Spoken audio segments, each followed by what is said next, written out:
Sako, kad čia vieni geriausių kebabų mieste. Ar tikrai? Užeinam.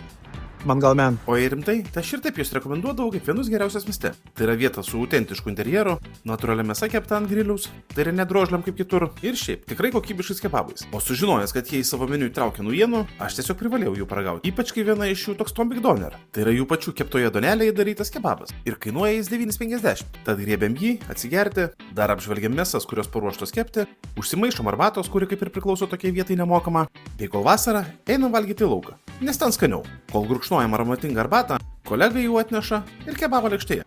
Beje, šis kolega buvo vienas iš tų, kuris ragavo Tom Big kebabo variantą ir rekomendavo, nes jam patiko. O man patiko šis aromatingas ir sultingas vištienos kąsnelis, kurio kolega sutiko pasidalinti. Ir kaip tik tada ant mūsų stalo atkeliauja mano Tom Big kebabo variantas. Kaip anksčiau minėjau, čia radau jų pačių keptą donelę, daug traškių daržovių ir vietoje ruoštą bei marinuotą jautieną. Kas šiaip reta kebabų pasaulyje, bet todėl jas rekomenduoju nuo seniai, nes jis stengiasi palaikyti tinkamą kokybę. Patiko man ta traški donelė su daug sezamų, natūralios jautienos skonis ir žinoma jos kiekis, nes mėsos nepritrūko iki pačio galo. Beje, tarp daržovių pastebėjau ir morkytės ir man tai kažkiek priminė Berlyną.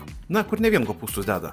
Valgau ir galvoju, jie čia sukūrė visai neblogą tokį Lietuvos, Berlyno ir Turkijos miksą. Užskaitau šią vietą. Tad jie ir toliau išlaiko savo pozicijas geriausių Vilniaus kebabų sąraše. Skanaus visiems!